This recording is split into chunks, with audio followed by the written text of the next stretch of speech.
എന്നേക്കാൾ 8 വയസ്സിന് മുതിർന്നതാണ് ചേച്ചി.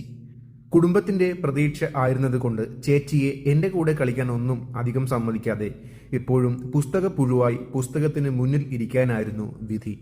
കർക്കശക്കാരനായ അച്ഛനും അമ്മയുമായതുകൊണ്ട് ചേച്ചിക്ക് ആ വിധി അനുഭവിച്ചേ മതിയാവുള്ളായിരുന്നു.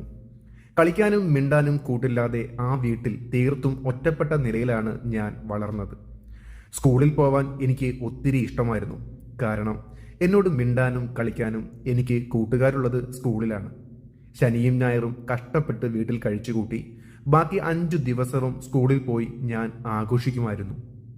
സ്കൂൾ ജീവിതം കഴിഞ്ഞപ്പോൾ ഏതെങ്കിലും ദൂരെയുള്ള കോളേജിലേക്ക് പോയി ഹോസ്റ്റലിൽ നിന്ന് പഠിക്കാൻ ഏറെ ആഗ്രഹിച്ചു.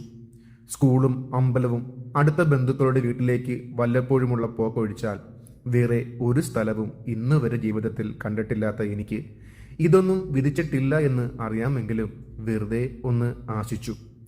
ആശകളും സ്വപ്നങ്ങളും എല്ലാം തകിടം മറിച്ചുകൊണ്ട് വീടിന്റെ 2 കിലോമീറ്റർ അപ്പുറത്തുള്ള കോളേജിലേക്ക് അച്ഛൻ കഷ്ടപ്പെട്ട് സീറ്റ് വാങ്ങിത്തന്നു. അതിനിടയ്ക്ക് ചേച്ചിയുടെ കല്യാണവും കഴിഞ്ഞു. തുമ്മാനും തുപ്പാനും വരെ അനുവാദം ചോദിക്കേണ്ടി വരുന്ന കോളേജ് വീടിനേക്കാൾ കഷ്ടമാണെന്ന് ആദ്യമൊക്കെ തോന്നിയെങ്കിലും ഒഴിവ് സമയങ്ങളിൽ കൂട്ടുകാരോടൊപ്പം ചെലവഴിക്കുന്നത് വലിയൊരു ആശ്വാസം തന്നെയായിരുന്നു. അവധി ദിവസങ്ങളിൽ വീട്ടിൽ ഒറ്റയ്ക്കായിരിക്കുമ്പോൾ ചേച്ചിയുടെ പഴയ ഫോണിൽ ആരും അറിയാതെ വാങ്ങിയ സിം ഇട്ട് ഫേസ്ബുക്ക് ഉപയോഗിക്കാൻ തുടങ്ങി. ഫേസ്ബുക്കിന്റെ ദൂഷ്യവശങ്ങൾ മാത്രം കേട്ടിട്ടുള്ളത് കൊണ്ട് വളരെ സൂക്ഷ്മമായി തന്നെ ഉപയോഗിച്ചു പോന്നിരുന്നു. അധികം വൈകാതെ തന്നെ ഫേസ്ബുക്ക് ഉപയോഗിക്കുന്ന കാര്യം ചേച്ചി അറിഞ്ഞിരുന്നെങ്കിലും വീട്ടിലെ അവസ്ഥ അറിയാവുന്ന ചേച്ചി അച്ഛനും അമ്മയും അറിയാതെ നോക്കണം എന്ന ഉപദേശം മാത്രം തന്നുള്ളൂ. വൈകാതെ തന്നെ അച്ഛൻ അസുഖത്തെ തുടർന്ന് മരിച്ചു. അധികം വിഷമമൊന്നും തോന്നിയില്ല, മറിച്ച് കൂടുതൽ സ്വാതന്ത്ര്യം കിട്ടിയതുപോലെയേ തോന്നിയുള്ളൂ. വീട്ടിലെ അന്തരീക്ഷം പതുക്കെ മാറിത്തുടങ്ങി. കോളേജിലേക്കൊക്കെ ഒറ്റയ്ക്ക് പോവാൻ തുടങ്ങി. അധിക സ്വാതന്ത്ര്യം ആസ്വദിച്ചു തുടങ്ങിയപ്പോൾ കൂട്ടുകാർക്കെല്ലാവർക്കും ഉള്ളതുപോലെ ഒരു ഫോൺ എനിക്കും വേണമെന്ന് തോന്നി. അമ്മ ജോലിക്ക് പോകുമ്പോൾ ഞാൻ വീട്ടിൽ തനിച്ചാണെന്ന കാര്യം പറഞ്ഞ് അമ്മയെ കൊണ്ട് ഒരു സ്മാർട്ട് ഫോൺ വാങ്ങിപ്പിച്ചു.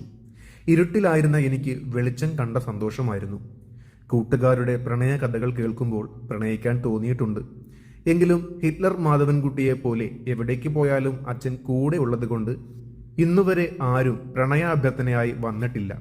അതുകൊണ്ട് തന്നെയാണ് ഇന്ന് വരെ നേരിൽ കണ്ടിട്ടില്ലാത്ത ഒരാൾ ഫേസ്ബുക്ക് വഴി പ്രണയാഭ്യർത്ഥന നടത്തിയപ്പോൾ എന്തെന്നില്ലാത്ത സന്തോഷം എനിക്ക് അനുഭവപ്പെട്ടത്. ഇതുവരെ അച്ഛനിലും അമ്മയിലും നിന്നും അനുഭവിക്കാത്ത സ്നേഹം മറ്റൊരാളുടെ വാക്കുകളിലൂടെ കിട്ടിത്തുടങ്ങിയപ്പോൾ അത് ചതിയാണോ എന്ന് പോലും ചിന്തിക്കാൻ ശ്രമിച്ചിരുന്നില്ല. കാമം കലർന്ന വാക്കുകൾ കൊണ്ട് സ്നേഹിക്കാൻ തുടങ്ങിയപ്പോഴും കിട്ടുന്ന സ്നേഹത്തിന് കുറവ് വരുമോ എന്ന് പേടിച്ച് മൗനം പാലിക്കുക മാത്രമാണ് ചെയ്തിരുന്നത്. വാക്കുകൾ കൊണ്ട് മാത്രമാണ് അവൻ സ്നേഹിച്ചിരുന്നത് എന്നും മനസ്സുകൊണ്ട് ഇതുവരെ എന്നെ സ്നേഹിച്ചിട്ടില്ല എന്ന് തിരിച്ചറിഞ്ഞപ്പോഴേക്കും ചിത്രങ്ങളായും വീഡിയോകളായും ഞാൻ അവനരികിൽ എത്തിയിരുന്നു. ഇതുപോലെയുള്ള അവൻ്റെ പല ബന്ധങ്ങളും അറിഞ്ഞ് ചോദ്യം ചെയ്ത് എനിക്ക് കിട്ടിയ പ്രതിഫലം എൻ്റെ ഫോട്ടോകളും വീഡിയോകളും അവൻ്റെ സുഹൃത്തുക്കൾക്ക് അയച്ചു കൊടുത്തതിൻ്റെ സ്ക്രീൻഷോട്ടുകളായിരുന്നു. ചിത്രങ്ങളും വീഡിയോകളും പ്രചരിക്കാൻ അധിക സമയം വേണ്ടി വന്നില്ല. എൻ്റെ പ്രചരിച്ചുകൊണ്ടിരിക്കുന്ന ചിത്രത്തെപ്പറ്റി അമ്മയുടെ സുഹൃത്ത് വഴി അമ്മ അറിഞ്ഞതും നെഞ്ചുവേദന അനുഭവപ്പെട്ട് അമ്മയെ ആശുപത്രിയിൽ കൊണ്ടുപോകുന്ന വഴിക്ക് മരിച്ചു എന്ന വാർത്തയാണ് അന്ന് എന്നെ തേടിയെത്തിയത്. സകലതും നഷ്ടപ്പെട്ട് ഭ്രാന്ത് എന്ന അവസ്ഥയിലേക്ക് നീക്കിക്കൊണ്ടിരിക്കുമ്പോഴാണ് നാട്ടുകാരുടെ വക അമ്മയെ കൊന്നവൾ എന്ന പേര് കൂടി കിട്ടിയത്. ചേച്ചിയും ചേട്ടൻ്റെ വീട്ടുകാരും അതേറ്റെടുക്കാൻ തുടങ്ങിയതിൽ പിന്നെ ജീവിച്ചിരിക്കുന്നതിൽ ഇനി ഒരു അർത്ഥവും ഇല്ലെന്ന് തോന്നിത്തുടങ്ങി. മരിക്കാൻ പലവട്ടം ശ്രമിച്ചപ്പോഴും എന്നെ ചതിച്ച് സന്തോഷത്തോടെ ജീവിക്കുന്ന അവൻ്റെ മുഖം മാത്രമാണ് മനസ്സിൽ തെളിഞ്ഞു വന്നത്. അവൻ സന്തോഷത്തോടെ ജീവിച്ചിരിക്കുന്ന കാലം അത്രയും ഞാൻ മരിക്കേണ്ട ആവശ്യമില്ല എന്നും അവന് നഷ്ടപ്പെടാത്ത ഒന്നും എനിക്കും നഷ്ടപ്പെട്ടിട്ടില്ല എന്ന് തോന്നിത്തുടങ്ങിയപ്പോൾ മരിക്കുന്നതിനേക്കാൾ നല്ലത് അവൻ്റെ മുൻപിൽ ജീവിച്ച് കാണിക്കുന്നത് ആണെന്ന് തോന്നി. ചേച്ചിയുടെയും നാട്ടുകാരുടെയും പഴി കേൾക്കുന്നതിലും നല്ലത് മറ്റൊരു നാട്ടിൽ പോയി എല്ലാം മറന്ന് ജീവിക്കുന്നതാണ് എന്ന ചിന്തയാണ് എന്നെ അവനുള്ള ഈ നാട്ടിൽ എത്തിച്ചത്. ആദ്യമൊക്കെ കുറച്ച് ബുദ്ധിമുട്ട് അനുഭവിച്ചെങ്കിലും അധികം വൈകാതെ നല്ലൊരു ജോലി ശരിയായി. എടി, ഒരു ഫോട്ടോയിൽ ഞാൻ ചോദിച്ചുള്ളൂ, കണ്ടിട്ട് അപ്പം തന്നെ കളഞ്ഞേക്കാം. അടുത്തിരുന്ന കമിതാക്കളുടെ സംഭാഷണം കേട്ടാണ് ഞാൻ ചിന്തയിൽ നിന്ന് ഉണർന്നത്. സമയം കിട്ടുമ്പോഴൊക്കെ ഈ പാർക്കിൽ വന്നിരിക്കുന്നത് പതിവാണ്.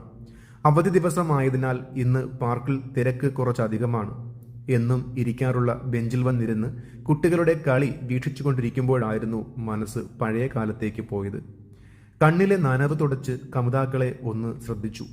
സംസാരം കേട്ട് പരിചയമുള്ള ശബ്ദം പോലെ തോന്നി.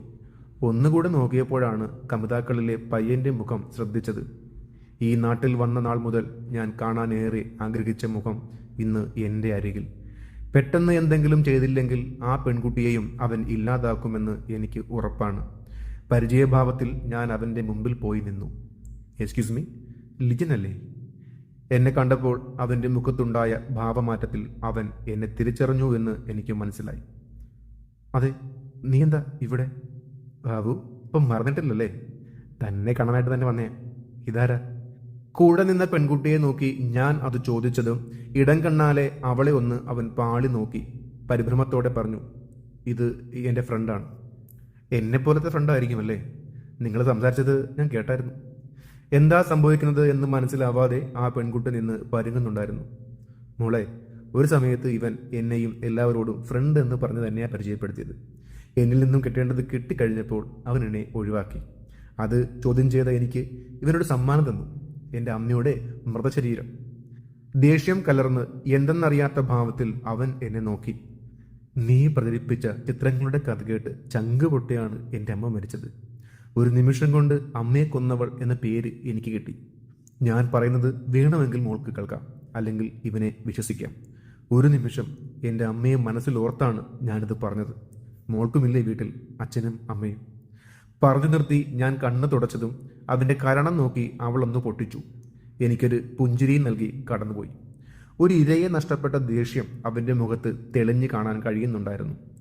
ഒരു പെൺകുട്ടിയെ അവൻ്റെ അടുത്ത് നിന്നും രക്ഷിച്ചതിൻ്റെ സന്തോഷം എനിക്കും. മക്കൾക്ക് വേണ്ട വിദ്യാഭ്യാസം കൊടുത്തത് കൊണ്ട് മാത്രം മാതാപിതാക്കളുടെ കടമ കഴിയില്ല.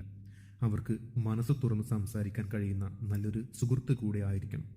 മക്കളോടുള്ള വിശ്വാസത്തിൻ്റെ പുറത്താണ് മാതാപിതാക്കൾ മക്കൾക്ക് സ്വാതന്ത്ര്യം നൽകുന്നത്. അത് മുതലെടുക്കാതെ അവരുടെ വിശ്വാസം കാത്തു സൂക്ഷിക്കുക. പ്രണയം നല്ലതാണ്.